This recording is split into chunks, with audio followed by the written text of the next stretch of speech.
శశికళ దోషి 4 ఏళ్ల జైలు శిక్ష తర్వాత 6 ఏళ్ల పాటు ఏ ఎన్నికల్లో పోటీ చేయడానికి అనర్హత. వెంటనే పోలీసులకు లొంగిపోవాలి. ఇది సుప్రీం తీర్పు. పెనుచీకటాయే లోకం అన్నట్టు శశికళ చుట్టూ ఒక్కసారిగా చీకట్లు కమ్ముకున్నాయి. ఆమె అప్పీల్ చేసుకోవచ్చు. కానీ ఓసారి జైలుకు వెళ్ళాక, పార్టీ తన గుప్పెట్లో నుంచి జారిపోయాక జీరో నుంచి నిర్మించుకోవడం, సుప్రీం ధర్మాసనంలో అప్పీల్, తీర్పుకై నిరీక్షణ, 4 ఏళ్ల అనంతరం ఎన్నికలకు అనర్హత, ఇవన్నీ ఆమెకు తీవ్ర ప్రతికూలతలు. కాబట్టి ఒకప్పటి జయలలితలా తిరిగి పైకి లేచి సవాల్ విసరగలిగే అవకాశాలు తక్కువ. లేవని అల్టిమేట్గా చెప్పలేం. కానీ జయలలితకున్న స్ట్రాంగ్ రాజకీయ వ్యక్తిగత ఆకర్షణ వంటి బలమైన పునాదులు లేని శశికళకు ఆ స్థాయి పునరుస్థానం మాత్రం కష్టమే. బట్ మళ్ళీ ఢిల్లీని ఇలా ఢీ కొట్టే ఓ ప్రాంతీయ శక్తి ఇప్పట్లో కనిపించకపోవచ్చు. అంతా వంగిపోయి సలాములు కొట్టే ప్రాంతీయ నేతలే దిక్కైతే, ఢిల్లీ ఆధిపత్యమే అంతిమంగా చలామణి అయితే ఫెడరల్ వ్యవస్థ మరింత బలహీనపడిపోవడం ఖాయం.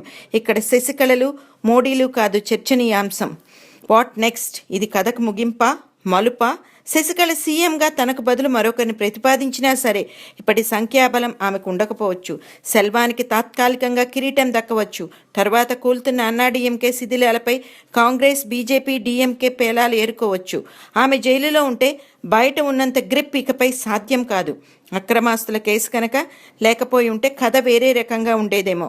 ఓకే, తమిళ రాజకీయాల్లో జయలలిత అధ్యాయంతో పాటు ఇక శశికళ అధ్యాయానికి ముగింపే అనుకుందాం. What next?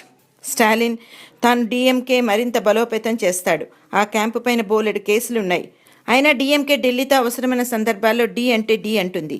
కానీ డీఎంకే నిలువరించే మరో ప్రాంతీయ శక్తి ఏది? అది ప్రశ్న. అయితే రాజకీయాల్లో ఎవరెప్పుడేమవుతారో చెప్పలేం. అపారమైన ఆర్థిక సంపత్తితో ఉన్న శశికళ గ్యాంగ్ ఇప్పుడు వెనక్కి తగ్గడం ఖాయం. కానీ ఇది మన్నార్గుడి రాజకీయ ఆకాంక్షలకు విరామచిహ్నమా, పులు స్టాపా తేలాల్సింది కాలమే. అందరికీ సల్మాన్ ఖాన్, చంద్రబాబు అంతటి అదృష్టం ఉండొద్దు.